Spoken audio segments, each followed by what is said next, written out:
Okay. So once again, hi, welcome everybody. This is the Graduate Diversity Admissions Fair. This is the Econ session here at Berkeley. We have a PhD program that we're going to talk about for the next hour. So welcome. Today is November 2nd. And so the rundown of this agenda for the next hour or so is, so we're at the welcome right now. I'll go through some key staff and faculty folks, give an overview of the program and what we look for in our typical admit profile. I'll talk about typical funding schemes, exciting new research. We're going to be joined by one of our professors, Nano Barahona. He's going to give a quick research presentation on what he's up to lately. Then at 11:30, we're going to have two students join us, one in the second year and one in the fifth year of the program, Patrick and Innie. And then at the end, we're going to go through any questions that you may have. And I ask that you save the questions until the end because sometimes the questions that folks have are answered by the session, by the slides in the session, and then it's probably better that we get through it and then we spend the rest of the time with questions, answering questions, and we can go a little over if needed. Okay, so this is the Econ Graduate Services, Student Services team. So we have Michelle Fong. She is the director and she oversees undergrad and graduate student services here in the department. We have Blair Van Tassel. She is our curriculum enrollment coordinator. So she deals with everything from like scheduling and making sure that, if new courses are listed, etc.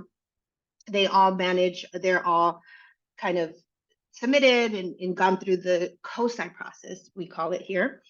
And she also runs a couple of student groups, and she's the best. And then we have Isabel. She is the assistant director of course management and enrollment, course management, and she's also a graduate advisor. So they're kind of my backups if I'm out or sick or something like that.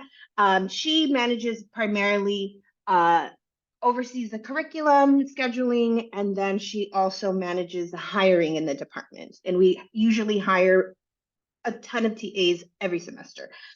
Okay, and then we have some key faculty. So we have Andres Rodriguez Plare.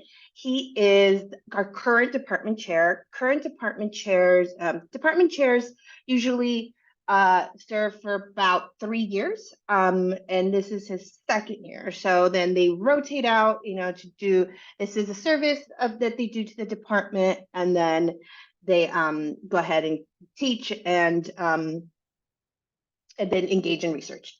And then we have our graduate chair, also known as the head graduate advisor, that is Yuri Gornichenko. And so he's kind of, especially for our first year and second year students who don't have an advisor just yet, he kind of serves as the general advisor, and any kind of exception or to policy or anything like that goes through him.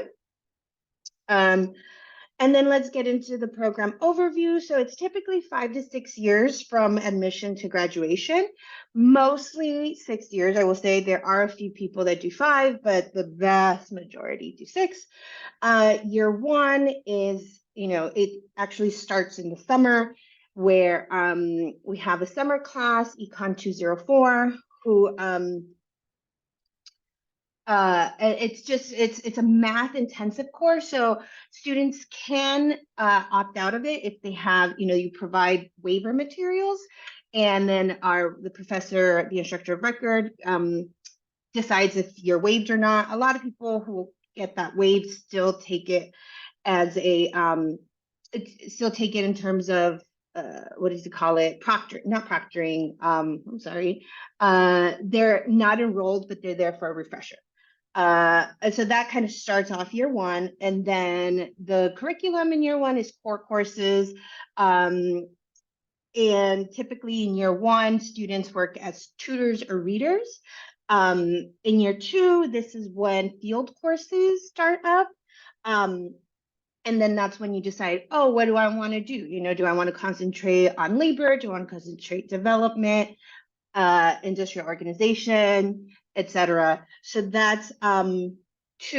And there's a list of courses that then correlate to each field. So it's required to do 2 fields, and then there's a field exam at the after year 2, but before year 3. And then there's typically students hold TA, or they used to be known as GSI, graduate student instructor position, but now we're shifting to teaching assistant language. So that's year 2. Year 3, students start delving into research. They enroll in department seminars, independent study units as needed, and then we start the process for the qualifying oral exam, which happens either in late spring of year 3 or in the summer between year 3 and year 4. And then fingers crossed that all goes well. Year 4, students who passed the oral exam then advance to doctoral candidacy. And they typically, at this point, it's typically all independent study units, because you're completely engaged in the research that's going to eventually become your, job market paper and dissertation. Another important thing, once you advance to candidacy, if you're an international student, then your non-resident tuition is waived for 3 academic years or 6 semesters. And then in year 5 or 6, 5 or 6, students go on the job market, which is actually what we're starting now. This is kind of crunch time for job market. And we have an amazing process that kind of guides you through it. And there's a placement chair, placement assistant, and then I'm the staff assistant as well. And let's talk about the admit profile. So you can take a look at, this is all on our website, econ.berkeley.edu. I don't want to belabor the point. It's under graduate admissions, but basically mathematical ability. We take a look, and we take a look at that by evidence by the classes you take and the rigor of the classes. And then if you have a GRE, quantitative GRE score that you submitted, we take a look at that too. For this year, it's not required, it's optional. It's a kind of a case-by-case basis recently, but as of now, we're not requiring it, but we haven't made an official decision. We also take a look at your general academic ability as evidence in your academic record. So what's your GPA, what other classes you take, basically, how did you do as a student? We take a look at any training that you have in economics, in terms of in your letters, right? So if you have rec letters, this professor or reference says, they were great on this project, they were my mentee, and we submitted a paper for publishing, etc. And then finally, another thing that we look at is evidence of motivation. So basically, have you published any papers, etc. And then this is a continuation. Oops, sorry. So we also take a look at your GPA. Preferably, so GPAs of 3.8 and above are immediately sent to our faculty reviewers to review. Anybody under 3.8 is reviewed by our student committee. If you're an international student or don't have a GPA on the 4.0 scale, we suggest that you just leave it blank. Or if you have to put something in, just put in 0. Because our graduate division kind of does the final verification, and no need to do WES, the WES, no need to do that. So we take a look at your GPA. Any upper level math courses, especially if you got a grade of A- or better. Quant score, like I said, and then intermediate level theory courses in terms of micro, macro, metrics. It's a really quantitative program. So we just kind of take a look to make sure, that we admit you and that you can do well in the program. Proven independent research ability, strong letters. So I always say, don't just get letters just to say, oh, Janine was a good student in my class. You really need to select carefully so that your potential as a student, as an economist, really shines through. As a leader, student, collaborator, researcher, we want to get a good picture of who you are. And then finally, your statement of purpose. The way that I look at statement of purpose is kind of like why you want to do econ and what you want to do with it. Your personal history statement is kind of the context that brought you to econ. And then finally, TOEFL and IELTS. These are required for folks who don't have their basic degree from an English-speaking country. And if you have any questions, if you qualify for a waiver or not, you can email me and I'll share my email at the end.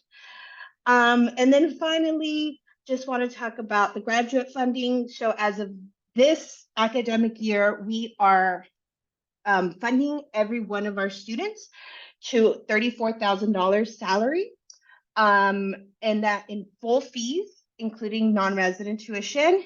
The only caveat is our funding comes with appointments with the department, academic appointments. So that means reader, tutor, or a teaching assistant. Folks who want to do a graduate student researcher position, then their funding is completely on the PI who hires them as a GSR. And if that happens, you can always reach out and I can help you crunch the numbers and answer any questions. So with that, let me pass it on to Nano. And I'll share these slides after, and then I'll also, while Nano's talking, then I'll get to the chat. So without further ado, Nano, you can take it away. Janine, thank you. I don't know if we want to make maybe a short break for a few questions. I know that there was a question in the chat, and then there's someone with the hands raised. So I think the hand raise was already covered. I said it's a mistake, or I don't know, because LAN, L-A-N, you have had your hand raised since the beginning, and I'm not sure if it's a question or you just forgot to remove that. So, and then, okay, somebody asked, are GRE verbal and analytical writing scores important? We don't take a look at those, but I mean, they're included with the information, but they look at quant score more. And is it possible to transfer PhD levels completed? What we can do is maybe you can request to waive any courses from the faculty in that area. So say, oh, hey, I took macro in this other university. Here's my syllabus, reading list, etc. They make the decision. A lot of the times they say no, but you can always try. Okay, so. Okay, thank you, Janine. So I'm here to speak briefly about some of the research that I'm working on at the university. So I'm Nano. I am a second-year assistant professor at the economics department. I specialize in industrial organization and public policy. So this paper is actually not much of industrial organization. It's more on the realm of education, but it has some kind of structural modeling that made me get there. So the paper is about affirmative action. As you all probably know, affirmative action is this idea of giving special consideration to applications of individuals from a given group. And the goal of affirmative action is to increase the number of unrepresented groups in selective colleges. About 25% of countries across the world use some kind of affirmative action in university admissions. And however, even though this is kind of important and sort of something that we think it's fair, affirmative action is one of the most divisive policies in higher education. Actually, in the United States, as you probably know, explicit affirmative action is kind of forbidden in university admissions by the Supreme Court. So why is it so divisive? Well, there is this idea that on one hand, it can affect the allocative efficiency of the higher education system. And I think this can go in two ways. It could be, for example, that through SAT scores or other kind of criteria, we are actually benefiting students that come from a more privileged position because they are better trained for that, but those tests don't necessarily reflect their long-term like ability or match quality.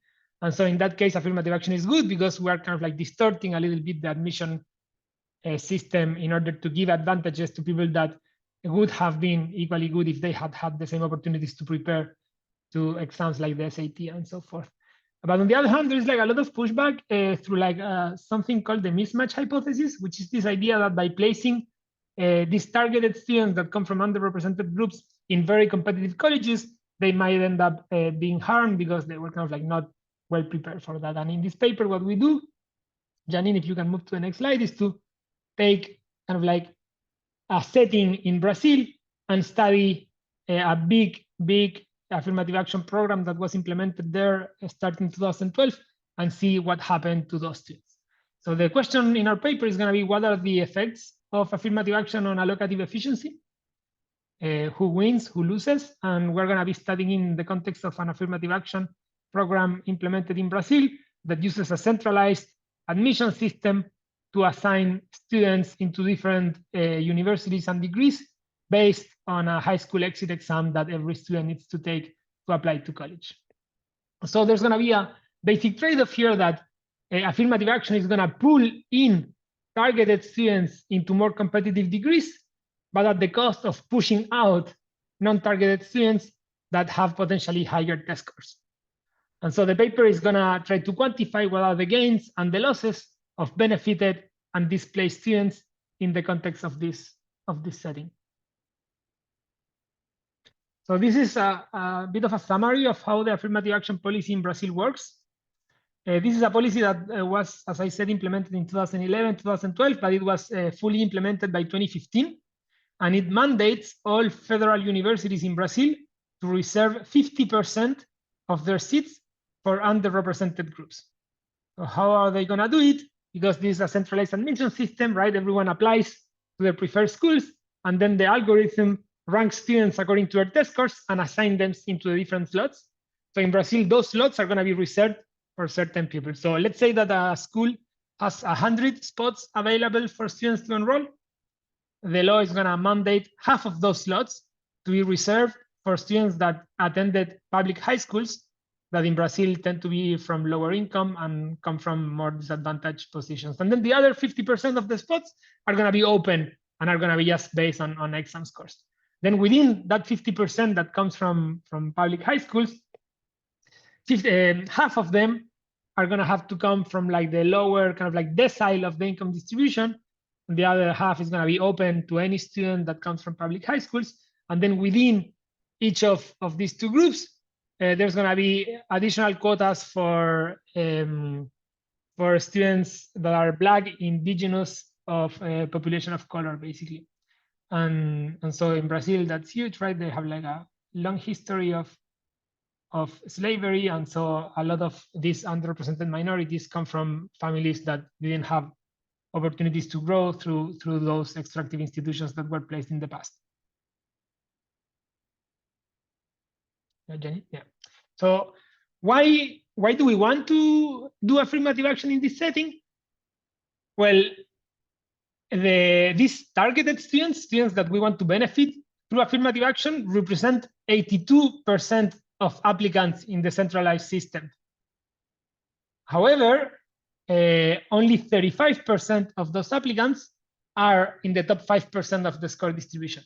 So you can see here how like the score distribution looks like. On blue, we have the distribution of scores of the targeted students. And then on red, you can see the distribution of score of the non-targeted students.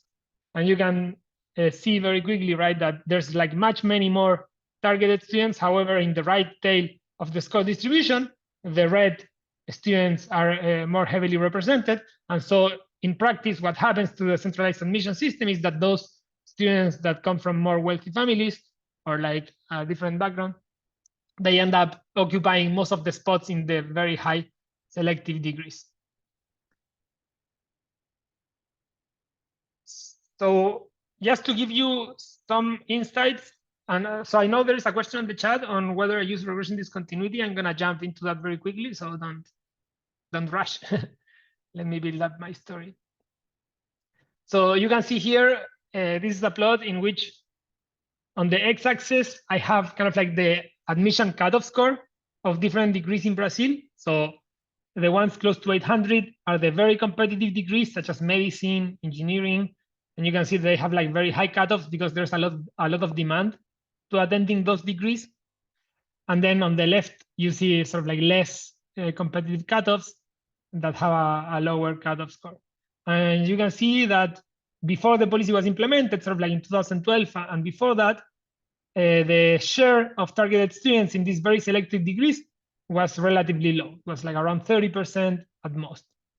And once the policy is implemented, right, the policy mandates all of the schools to admit at least 50% of the students. And so in this plot, I'm showing you that the policy actually affected the representation of these minority groups in the very high selective degree. So the more selective the degree was, the more the representation of these minority students increased. So what we're going to do is that we're going to compare, and this is, I guess, related to the question that Shiv Garg was asking in the chat. What we're going to do in a first pass is going to compare the last admitted student versus the first kind of like waitlisted student that didn't make it to the list through the admission process. And we're going to do that for both targeted and not targeted students. So we're going to go and we're going to normalize the scores to the cutoff. These cutoff scores for both targeted and non-targeted students are different. And then we're going to see what is sort of like the causal effect of being admitted to your preferred degree by crossing this threshold cutoff. And so here you have 3 different plots, plot A, plot B, plot C. Plot A is showing you how much does the probability of being enrolled in your top choice increase when you cross the cutoff. And you can see that both for targeted and non-targeted students, it goes up. So in this plot, the targeted students are labeled as blue, and the non-targeted are labeled in red. And you can see that the gains are like a little bit bigger for the targeted students. This happens mostly because both targeted and non-targeted students have very different outside options. So you can see on the plot that even if you are to the right of the cutoff, some students decide not to attend to the degree, and that's because they end up going to alternative private universities that don't belong to the centralized admission system. And so, wait a little bit, Janine. Yeah. So then in plot B, we're going to look at a similar plot, but we're going to see, okay, like what is the probability that I see you enrolled in any sort of like higher education institution of the system in years of like T+4. So we're going to see, right, whether when we move forward 4 more years, we're going to try to see whether students drop out, don't drop out, and right, if the mismatch hypothesis would be correct, then by giving admission to these targeted students, we might be making them worse off because they end up dropping out. Well, it doesn't seem that that's what we see here. We see that even after 4 years, at the cutoff, right, the targeted students that are in blue are benefiting more from crossing the threshold than the not targeted students. This is mostly driven by the fact that non-targeted students that were on the left of the cutoff, they can reapply to the university system, they have more resources, and so they can take more time. And then, like, moreover, in the last plot in panel C, we see that the quality of the degrees at which these students are enrolled 4 years after admission is, well, a bit higher for non-targeted students. That you can see that around the cutoff, the students that benefit most from being admitted to these more selective degrees are indeed the targeted students. So like the gains, right, like when we see the jump in the blue line on the plot C, the gain for a targeted student to be marginally accepted to that degree is much bigger than the potential losses on the non-targeted population that is basically 0, because it doesn't matter whether you cross or you don't cross the threshold. You end up having like a no jump. Thank you, Janine. And so then what we can do is to say, okay, now we see where these students graduate from, and we can use sort of like a prediction model to know what would be their income be in the future. And so we can see in this plot, again, as a position relative to the cutoff, what are these different incomes, both in levels and in logs. And we can see that for the targeted students, there are gains for being admitted in the centralized admission system marginally, while for the non-targeted students, these losses are basically non-existent. It doesn't matter whether you admit them or not in the margin. They end up being very similar. So these results are telling us a lot about what are the gains and the losses for the marginally benefited and displaced student, which is basically the last student to get admitted, or the first, like the last student to be pulled out of the system due to the affirmative action. What we do in the rest of the paper, and I'm going to be brief here because we don't have a lot of time, is to sort of like develop a model, put this like on a model that it's going to take sort of like the full equilibrium, and we're going to see what happens when we put like a big affirmative action policy in place under the lenses of this model.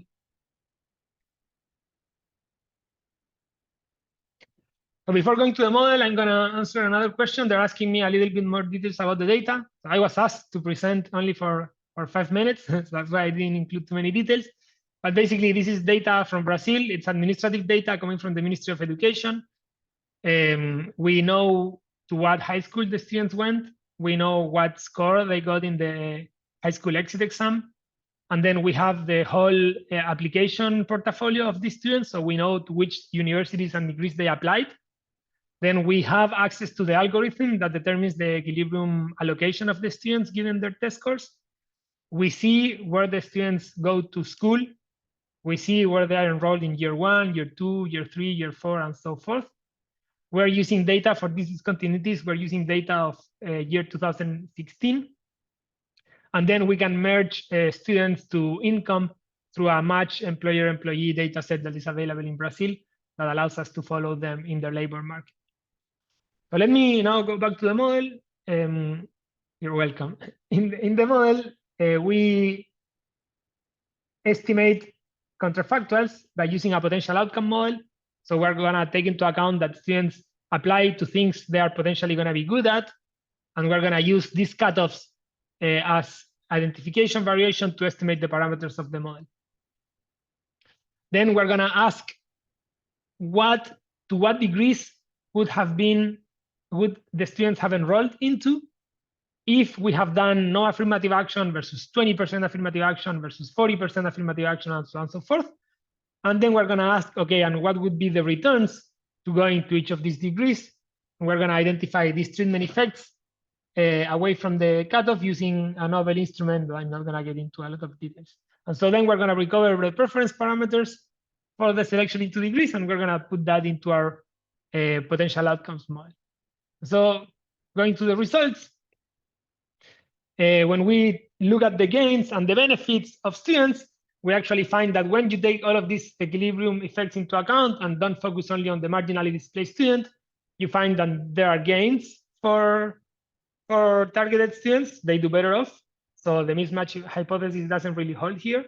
They are improving their outcomes by being admitted to these competitive degrees. But that comes with losses to like the non-targeted students that now are displaced from the system. They displace, they may go to the second best option, but that kind of like creates some kind of like knock-on effects in which each student is displaced one after the other. And so you end up generating losses. At the end of the day, the gains and losses kind of like go one-to-one. And so like the net effects of the policy are basically zero. From a utilitarian perspective, we find that we can increase equity by a lot without really affecting sort of like the total efficiency of the system. I don't know if there are like any quick questions. I don't know, Janine, if we have time for that, maybe not. You know, I feel like this session should be 1.5 hours because we're always so rushed. But sure, I'm happy to go into like up until maybe 12:10 with any last questions. So yeah, if anybody has any like quick questions for Nano, please either chat them or unmute yourself and let us hear your beautiful voice.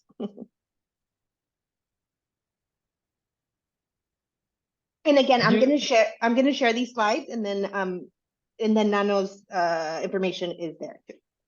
Matthew. Yeah, they're asking me if I consider a diff indifference model, diff in diff model, I guess. Yeah, we did, and we have that in our appendix, and it works like the results are relatively consistent.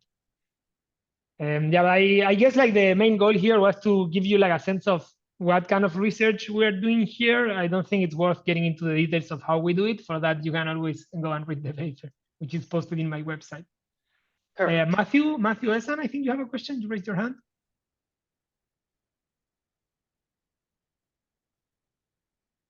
Matthew?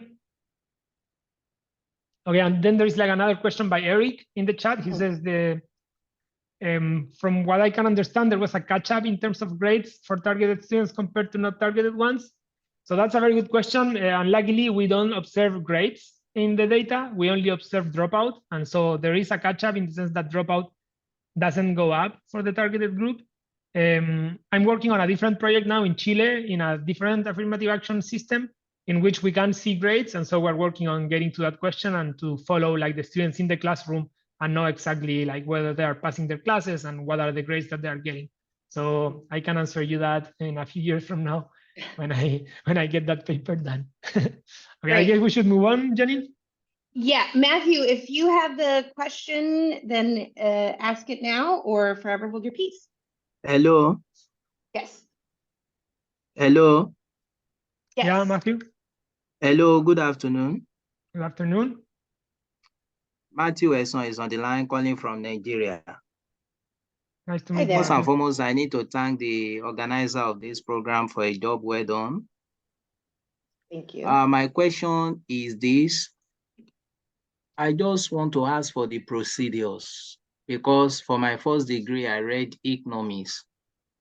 And my second degree, that is my master's, I read Greek economics. And my area of specialization is environmental economics.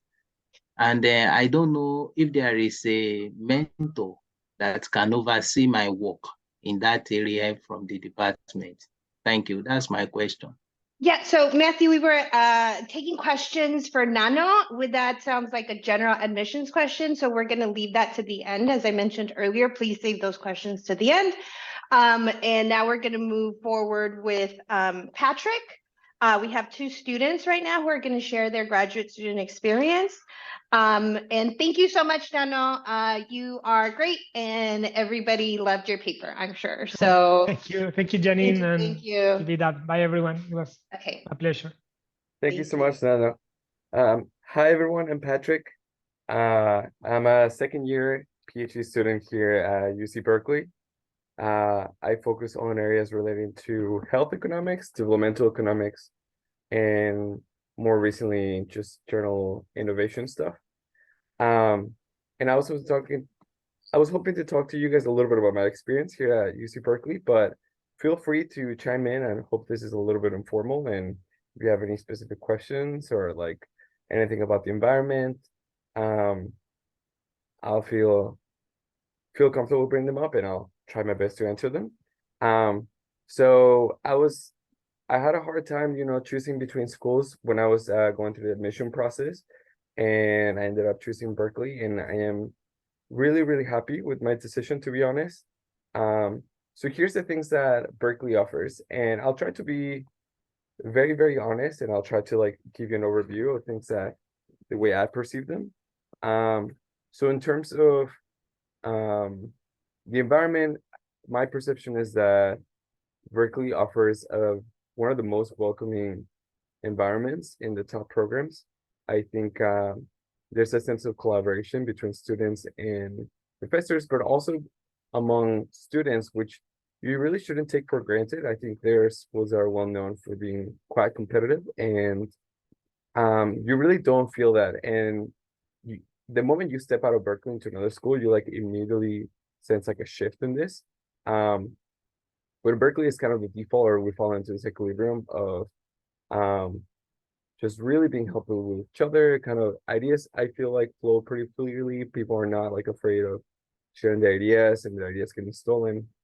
So I think the environment is really amazing in Berkeley, and also professors are very supportive in personal and academic ways. Now, some other things that I think differentiate Berkeley on the negative side, as you might know, it's a public school, so the resources are definitely not going to be as large as a private school. Like, if you think of Stanford, Harvard, Princeton, like all these schools definitely have. Thank you, Jenny. Now, unfortunately, they do have more resources, and yet I think our placements speak for themselves. Even though we are a public school, and even though we have objectively less funding, we have managed to do more with less, and I think that speaks to the added value that Berkeley. I think that is congruent with the idea that Berkeley is not just selecting on really, really good students, but also adding value to these students and actually pushing them forward. So that is kind of my perception.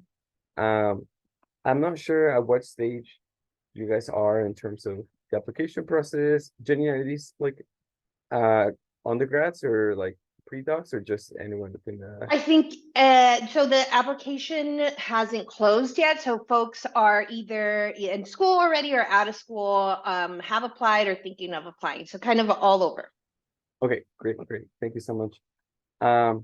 So I guess in general, one big piece, there's a lot of things to say, and we only have a few minutes, but I will direct you to this booklet that I actually wrote a chapter on and was released recently. But it's basically supposed to give guidance throughout the process of admissions. And I think it's I believe it's an optional donation of $25 is supposed to support like a broader cost. But if you go online and you look for admissions advice and maybe like put my name in there is a book where a bunch of PhD students wrote a chapter in, and they were able to actually I mean, we were just kind of chiming in terms of admissions, choosing schools, also like your experience in PhD. And okay, I see that Janine is already looking it up. So thank you so much, Janine. So yeah, if I can, maybe once any goes, I can look it up and then put it in the link. But yeah, I will direct you to that if you're in the process still of admitting. And I think this is a great guidance, and it comes from students from UC Berkeley, Yale, Princeton, Harvard, U Chicago, that they talked about. So we got a question: is how important is the relationship to one's faculty advisor to the experience? So in terms of to one's advisor, okay. So once you're, please correct me if I'm wrong, but I'm interpreting this as once you're in the program, how important it is to be close with your advisors. Is that right? Sid? I'm not sure. Okay, I'll just answer that. That was my interpretation of the question, but please interrupt me if I'm going the wrong way. I would say it's quite important. I think building these bonds with faculty members is quite important. These are the people that are going to push you for years. And, having a strong sense of community with these faculty members and feeling like you can actually throw ideas at them without being scared of them judging you, it's a very important dynamic. I mean, if you're just coming up with ideas that you think they might like, then you might just be persuaded to work on things that they might like, and you might not like. And then this is how people, I feel like, end up getting lost in the PhD. They sort of end up working on things that they're not too interested on. Their faculty members don't check on them. So yeah, I would say, I mean, this is kind of why you choose one school over the other, right? It's like the advisors. Yes, the classes are important, but the materials are going to be very similar. In the end, it's really the advisors that make or break the program. So I would say it's fundamental, your relationship with your advisor. And I would say Berkeley's particularly good at building these kind of relationships. Do we have any other questions? I think I'm running out of time. Sorry, I didn't realize. Yes, Christine. Hey Patrick, thank you for being here. I'm currently an undergrad at Berkeley, and I'm looking to write a senior thesis at some point. I was wondering if you have any tips on how to, I guess, kind of shop around or explore the different kinds of topics that I could do my thesis on. I currently have no idea. I feel like I've been reading some publications and they just seem super, the math just seems really difficult. I'm wondering how you kind of started your roadmap to, I guess, writing your first paper. Yeah, that's a really good question. So if it really depends on the context. If it's something about, it sounds like you have a timeline in mind and you have to actually push through. So it's not like you can run an RCT and then hope for the best. In terms of the math, I wouldn't worry too much about it. There are some simple models out there, but as long as you know some econometrics and some diff and diff, R&D, I think those are more than sufficient. In terms of how to build a roadmap, that's a really tricky question, a really good one. I will start with a broad topic that you're interested on, and just sort of like start narrowing it slowly into like a topic that you like. So you start with like health economics, and it's like, what about health you care? And perhaps it's like access. And what about access? Perhaps it's like the financial aspect. Maybe it's like the wait time. And then you start looking into that. I would say there's not a formula, but the closest thing to a formula is finding a topic that you're interested on, finding a legislation related to that topic, and then finding a data set related to this legislation. And then you kind of gotta mess around a little bit with data, and then hopefully something comes out of that. But I'm also really happy to chat about these things. Like my email is up in the website, and you can also shoot me an email if you want to talk more about this. Yeah, that would be amazing. Just a quick follow-up question. Would you recommend kind of, I guess, starting with a topic that you might be interested in, reading on publications, and still sort of mirroring your thesis on maybe one of the papers, like as a follow-up or Yeah, that's also one approach to take for sure. And I can give more like specific advice on this. And if you really like the paper and you can see a way that this paper can be expanded significantly, that's one way to like actually push something forward. But yeah, shoot me an email and then we can chat more about this. I'm always happy to talk with Awesome. Thank you so much.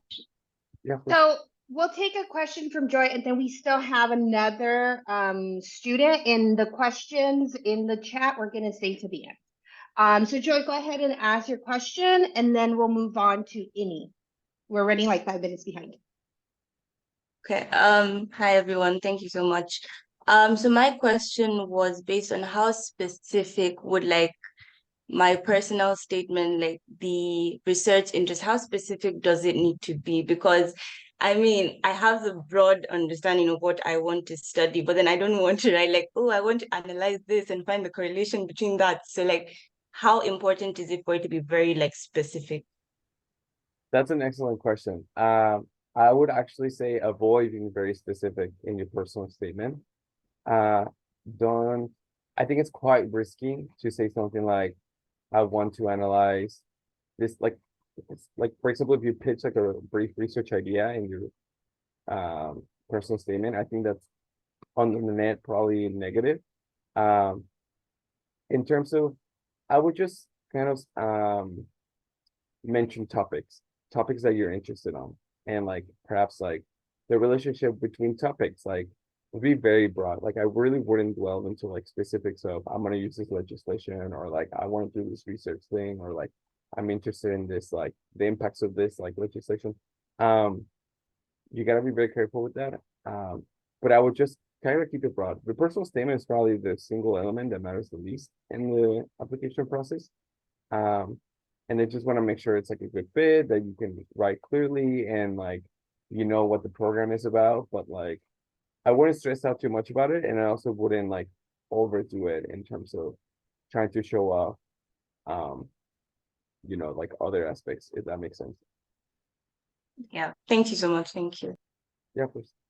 Thank you, Patrick. And you can stick around if you want, or no pressure. And then you. now I will turn it over to Innie. Sorry, Innie. Correct. Thanks, Janine. Is there like a particular amount of time that I have? You could go up until, I don't know, 55, and then Okay. I can stay after a little bit to discuss. Yeah. Okay, great. So hi everyone, my name is Innie. I'm a 5th year in the program. You can see my email here. Feel free to reach out with any kind of follow-up questions you have.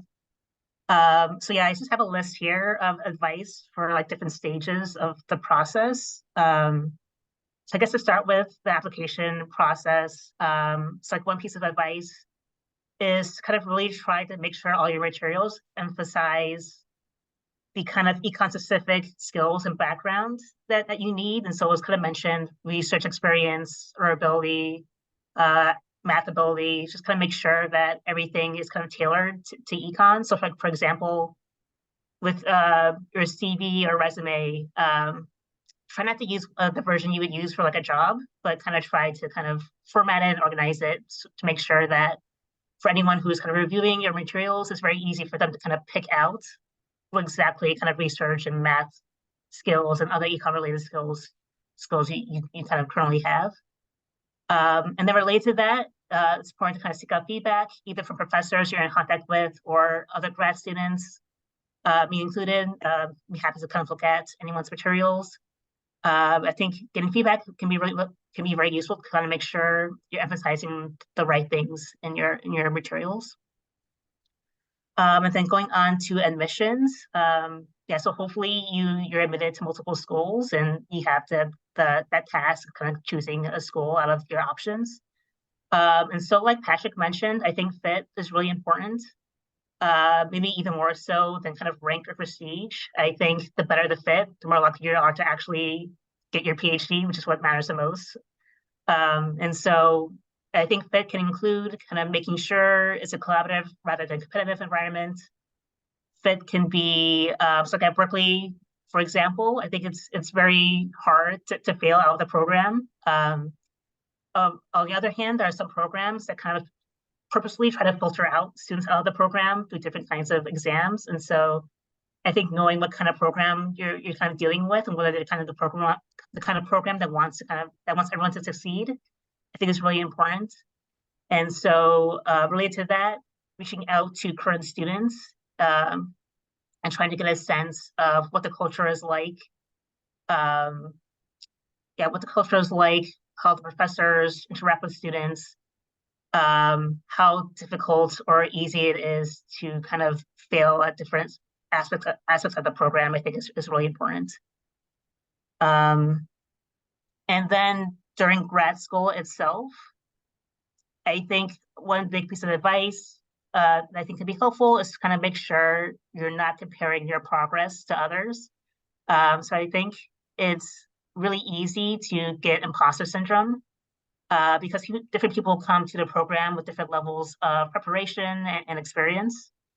And so I would try to, kind of not compare yourself to others in terms of how well people are doing classes or how quickly others are kind of progressing in their research. But instead, kind of be excited by your own kind of progress and lean on others who seem to be further ahead, kind of lean on them for their expertise and advice instead. And then I think it's also, I think it was kind of mentioned a little bit earlier, but yeah, I think it is important to connect with professors and other students. So this can include like forming study groups. It can be really helpful to kind of help you, helping during the coursework part of the program. And then once you get to the research part, I think trying to kind of regularly connect with professors, talking about your research ideas, what you've been working on, and also with other students to get their feedback or potentially co-author. I think is really important. I think this can be a great way to kind of help you make progress much faster than you would if you're kind of just working on your own. Yeah, so those are some pieces of advice. Like I said, happy to answer additional questions. Yeah, thank you, Ini. So let me just do 2 slides that I should have put up front. So these, like I said, so once this session is over and the recording is finished, this process, then I'll send this information along with the slide deck to the graduate division who kind of put it all together. And so you'll have this that you can look at thoroughly. These are our job outcomes from just the past year. So most of our folks go into academia, a few go into government and research, and then this is the salary range. Those at the 75 to 99999 are probably postdocs. So I will say that, and those in the 200 and above are probably at the business school. So just wanted to kind of close that, and now let's go through some of the questions. So first off, Matthew, sorry that I had to put you on hold for a little bit. You had asked if advisors were in a specific area. So let me just give you a quick kind of run through. So like I said, core courses are at the beginning, and those are micro, metrics, macro, and then 1 history class. And so those are kind of like really hard to wave out of. But then out of then year 2 is when you select 2 field areas, and then based on your field areas and your research work, then you do get paired up with advisors. If there isn't an exact match, we can, you know, work with folks still, and then we do have students who have external advisors, so that's a possibility as well. Other questions? Oh yeah, somebody had asked earlier about the stipend salary and how you all make it work in the Bay Area. Yeah, I guess I can start. So yeah, it's kind of unfortunate, the combination of a relatively low stipend and Bay Area living costs. So I think I think people manage. You guys might be aware that UC system went on strike relatively recently, and so it's not. Yeah, it is kind of a bit of an issue. So I think it's common for people to be roommates when it comes to housing costs. I think it's also common for people within the program to be roommates with each other. And so I think, Janine, you're kind of working on the housing survey. I'm not sure whether they'll have access to the results of that. Yeah, so I have one from the past when I first started in Econ in 2019, 2020. I put together a document, and then I'm updating another one, and I probably won't have it ready until after the deadline, which is December. So probably January I'll have it. And it's a document that kind of gives a lot of advice and kind of like data as well. Yeah, and so that should be useful. And then there are other things like we have free bus transportation.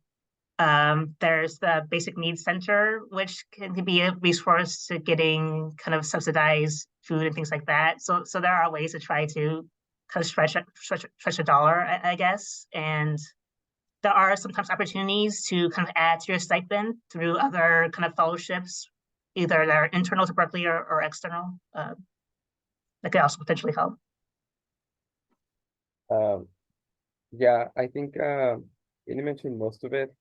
I think it is very unfortunate, and I think it is a real problem. I do think it's a very small step in, and I think people do end up with very little savings, little to no savings on a month-to-month basis.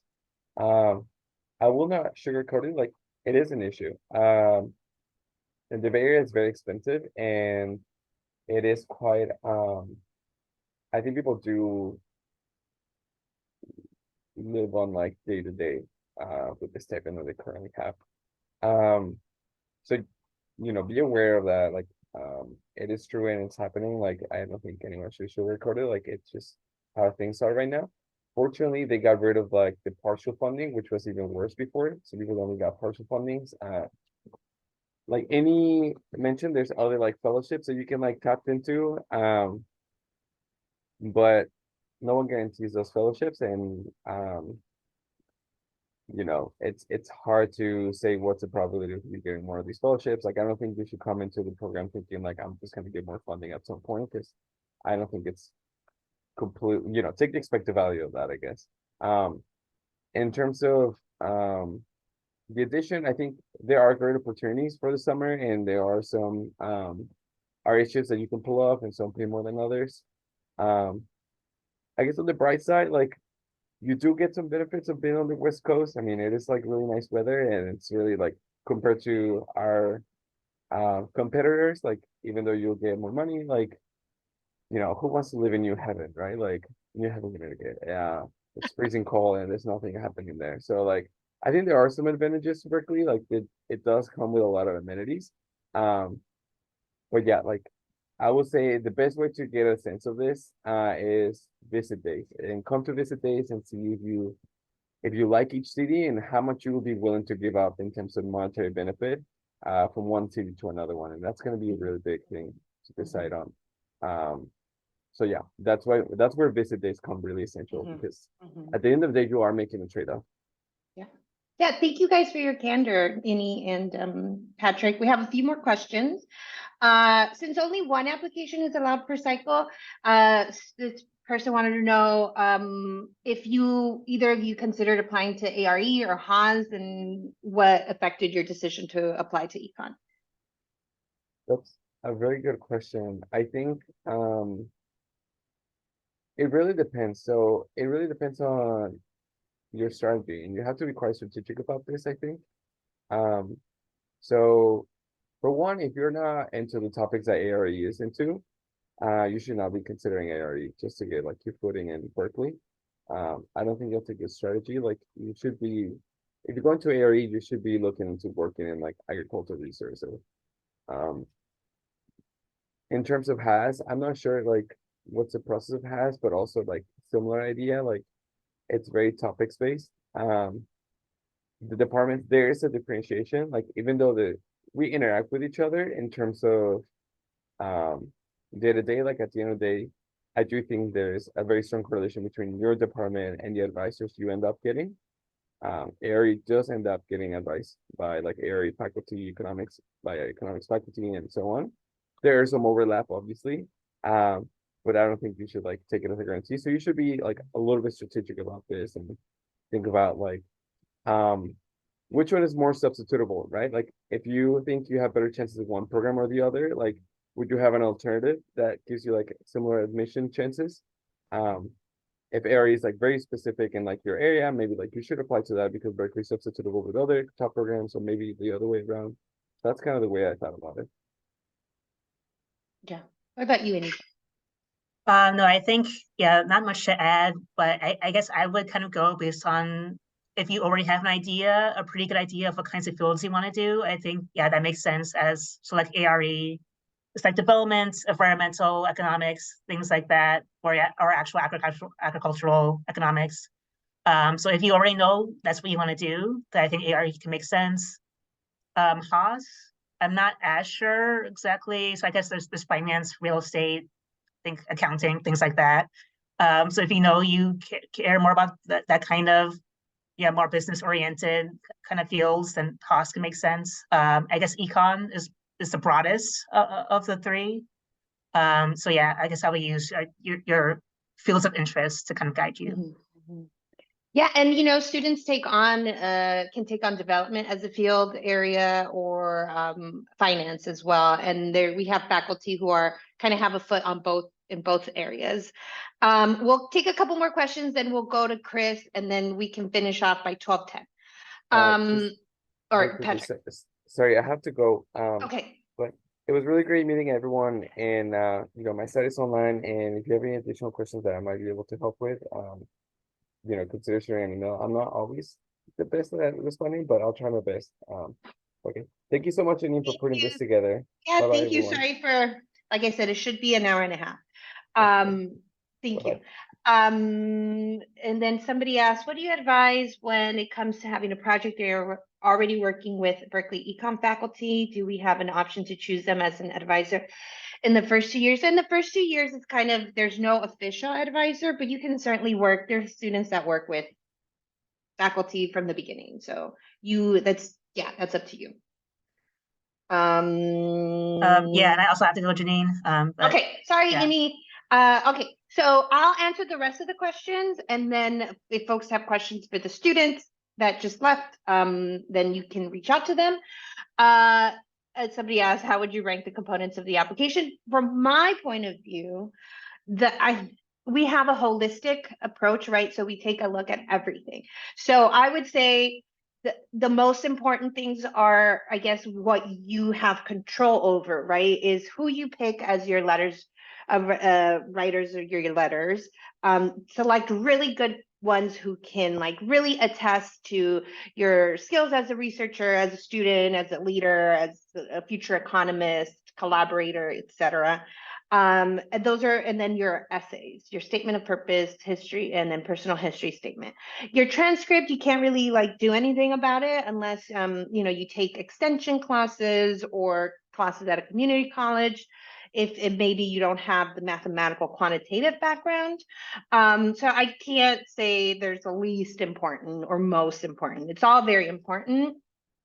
Are industry internships relevant for admission? They're not required, but obviously it looks great. The more that you can kind of pad your application and show kind of your tenacity and drive is better. And now we'll take a question from Chris Agu. Thank you, everybody. My name is Chris from Nigeria. I want to ask, for someone who has a bachelor's degree and master's degree, and of course the master's being the most recent, in the admission committee, which one are they going to focus more on? Is it the bachelor's degree or the most recent, which is the master's degree? And also, personally, for someone like me, I wish I could have an application fee waiver, but unfortunately, the condition attached, I'm disqualified already. I don't know if there's any way the departments could try not to put it now to waive the waiver now, because the condition has already attached to the waiver. Most of us, the international students, are already, disqualified. So thank you. Yeah, so I'll take the waiver question first. So unfortunately, we cannot give any exceptions to the criteria. We cannot, if we waive an application fee for somebody, then that means the department has to pay. And every cycle, we get hundreds of requests. So unfortunately, we just cannot do that. Unfortunately, the criteria is set by the campus and we have to follow it. And then you said what's more important, bachelor's or master's? I mean, I think it all, like I said earlier, it's holistic. So they do take a look at your master's grades and classes because, obviously, as a master's student, you get more ability to work directly with faculty, with the research than in undergrad. And then in terms of undergrad, we take a look at the last, here in the US, it's the last 2 years, your upper division grades and stuff like that, because that's when you declare your major. So maybe the last couple years of your bachelor's are more important, and then we do take a look at master's. And if for some reason, maybe your bachelor's academic career wasn't that great, we do kind of then take a look at the graduate record and we say, okay, well, they may not have done great as an undergrad, but the master's kind of shows their ability and their rigor in the field. And then let's see, how important is the timing of application submission? So I would say I always suggest submitting it right around Thanksgiving. Here in the United States, it's November, so like late November, just so that you have time for your transcripts to come in, for your letters to come in, for your scores to come in. And it's important because then once we get to review, we have a short timeline. So we can't, like, if we review an application that is not complete, then that's a disservice to you. So I would just say get it, but if you get it in by the deadline, then you meet the deadline. I would just say give yourself enough time. So in case there are any issues with your transcripts coming in, your scores or your letters, there is that kind of buffer of time. I'm going to ask her another couple questions and then go to Shiv. Are there any percentage of application in which we get selected, like for SOP grades, etc.? Are there any percentage of applications in which we get selected? I'm not sure what that means. Is not having a master's degree considered a drawback? No, it's not. I just put together our roster for the job market, and honestly, more than half do not have a master's degree. So 1, 2, 3, 4, 5, 6, 7, 8, 9. So 10 out of the 25 that are on the job market have masters, and then the other 15 do not. Can I submit the online application form before my reference sender? Yes. So first you submit your application, and then I think once you enter your recommenders, they can start sending in letters. But I would say just if you want to submit the application now, then submit it, and then your recommenders will be notified. And then they get sent like a link so that they can upload their letter there. We don't use any kind of submission systems. like we ask that you that the recommender send them directly. Shiv, I'll take a question from you, and then the very last question I'm going to take is the latest one by Shinji in the chat. So Shiv, and then Shinji, and then we're going to have to break. Go ahead. Hi, thank you so much for taking the question. Just some background, my name's Shiv. I'm currently a grad student at University of San Francisco. So some PhD applications require the submission of a writing sample. Does Berkeley require that as well? We do not, but if you would like to include, a published paper or something that you're really proud of, you can definitely submit it. Okay, could it be a working paper that's fine. like getting reviewed? Perfect. Thank you so much. Yeah. And I would say also include that in your CV. Say, working paper, submitted to journal or something. Perfect. Thank you so much. All right. And then the last question. Sorry, Manny, I have to go. So I'm just gonna answer Shinji, as I said. I have a background in econometrics from both my bachelor's and master's degree, but lack formal training in economics. I'm wondering whether I can still consider. Listen, you can apply. But it's hard for me to say, if you will get in, because each year applicants are reviewed based on the pool of applicants that year. So the more, the more experience you have, the more kind of evidence of good academic progress, quantitative progress, etc., that you have, the more competitive you are. So you can still apply, but I will say it is a competitive program. We get 800 to 900 applications, and we admit 60 to 70, and about 20 to 25 end up enrolling. So yeah, so I'm sorry if that wasn't like great answer, but it's you apply and then you wait to hear back, and all you can do is just really prepare yourself. And if you don't have formal training in econ, maybe there's pre-doctoral there are pre-doctoral programs that I think a lot of folks are eligible for. I'll have to find that, and then I can send that information along with the recording and the slides, and then the link that Patrick mentioned, because I think the link he sent me was broken. So to be continued via email. And thank you so much for all of your attention and your questions. And we wish you all great luck. And sorry we went over 12 minutes. This really should be an hour and a half. So thanks again, and have a great rest of your day and a great weekend.